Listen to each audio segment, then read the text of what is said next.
Estoy en un lugar sagrado, estoy en un lugar sacro, estoy en un lugar de paz, de descanso, de reposo, y se trata, y ven muchas tumbas detrás de mí, y ven mausoleos, y es que se trata del Panteón de San Fernando, ubicado aquí en la Colonia Guerrero de mi querida Ciudad de México. Tumbas muy importantes, mis queridos amigos, un panteón de mucha historia, un panteón donde hay personajes enterrados que tienen un gran valor para la historia de México, para la historia de mi país, y que pues tú puedes visitar porque está abierto al público y es totalmente gratis. Obviamente en este capítulo voy a ser lo más respetuoso posible, no se trata de exhibir nada, se trata simplemente de visitar lugares históricos, de visitar lugares que pues han dejado huella al paso del tiempo. Es un panteón muy antiguo, si no es que de los más antiguos de la Ciudad de México, y les quiero comentar mientras aquí caminamos entre las tumbas, entre las criptas, entre todos estos lugares, que fue abierto en 1836 para los frailes del Colegio de Propagación de la Fe. En 1850, mis queridos amigos, se transformó en un panteón público, volviéndose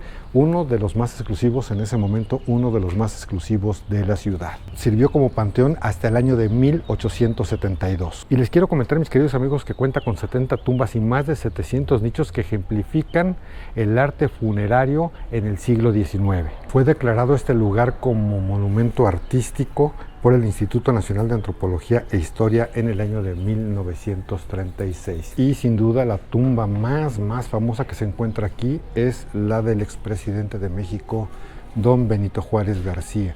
Aquí podemos apreciar, miren, por ejemplo, estas águilas que tienen sus alas hacia abajo, y pues ahí vemos la tumba de don Benito Juárez García. Nos indica esta lápida que nació el 21 de marzo de 1806 y falleció el 17 de julio de 1872 cuando era presidente de la República. Y vemos ahí también esta placa donde nos indica que también está enterrada su esposa Margarita Maza de Juárez, que murió el 2 de enero de 1871, muy joven, a los 44 años de edad.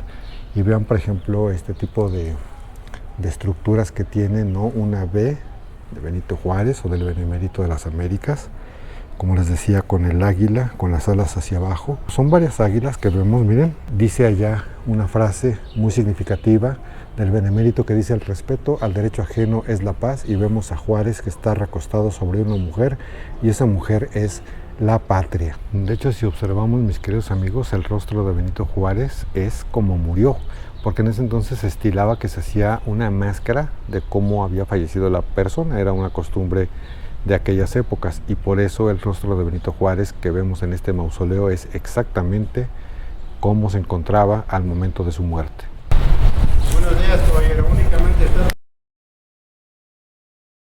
Bueno, pues lamentablemente, como suele ocurrir, no me echaron del lugar, pero no me dejaron grabar. Un policía muy amable, el policía, y sé que él nada más está cumpliendo con su trabajo, desde luego pues no es nada en contra de él recibe órdenes, pero pues me dijo lo que pasa en muchos de los museos de México: puedes sacar fotografías, pero no puedes grabar. ¿Cómo es posible que en un lugar tan importante como el Complejo Cultural Los Pinos, que antes era residencia oficial, sin ningún problema saqué cámara y grabé, no hubo el mínimo problema? Y en un lugar como es un panteón tan antiguo, no está bien cuidado, un panteón hasta cierto punto descuidado, pues resulta que no se puede. Tache para la Secretaría de Cultura de la Ciudad de México o a quien le corresponde este tipo de lugares. La verdad no sé a quién echar la culpa. Pero, ¿qué pasa con mucha gente, turistas, personas que vienen de otros estados de la República, personas que vienen de otros países a visitar este tipo de lugares, que no pueden sacar su cámara para documentarlo porque no les van a permitir grabar, no les van a permitir llevarse ese recuerdo, subirlo a sus canales de YouTube, como es el caso mío, o subirlo a sus redes sociales?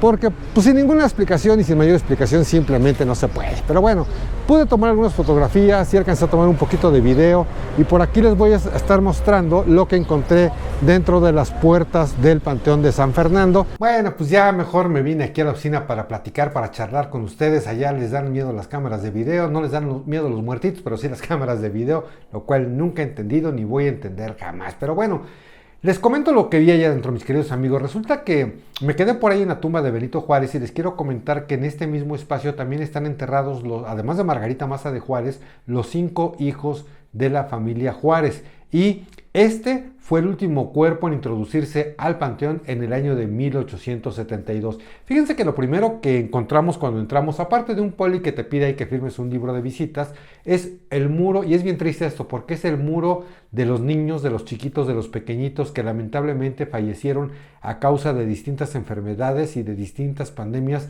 durante la época del Porfiriato. Otra tumba que también llamó mucho mi atención es la del general Ignacio Zaragoza, que por cierto es una de las tumbas más altas, así como que sobresale de todas las demás tumbas.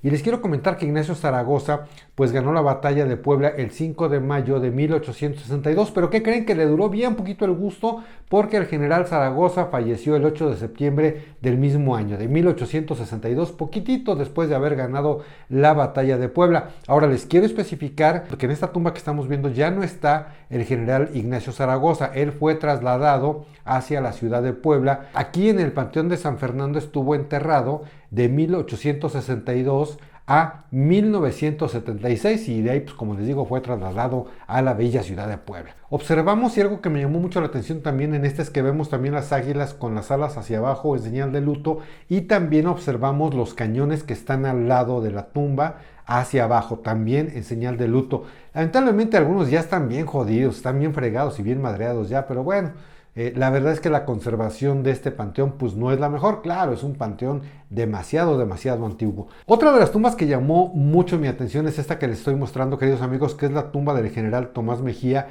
Él fue fusilado en junio de 1867. Cuenta la leyenda, y dicen los que saben, que él murió así como muy valiente, no se quiso vendar los ojos, él estuvo viendo fijamente a las personas que le iban a disparar, ya saben, preparen, apunten, fuego. Y tristemente fue fusilado enfrente de su esposa y de su pequeño hijo. Fíjense que se comenta también que su esposa era tan pobre que no tenía dinero para enterrarlo, entonces lo tuvo 3 meses sentado en la sala de su casa, hasta que el presidente Benito Juárez se enteró de esto y pues obviamente le dio una lana a la señora para que lo viniera a enterrar aquí al Panteón de San Fernando. Otra tumba que llamó mucho mi atención, queridos amigos, es la del periodista Francisco Zarco, defensor, por cierto, de la libertad de expresión en México. Y fíjense que él murió por enfermedad en 1869, pero uno de sus grandes amigos, de sus así brothersazos del alma, el diputado y también periodista Felipe Sánchez Solís, pues resulta que, ¿qué creen? Que le pidió el cadáver a su esposa para mandarlo a embalsamar.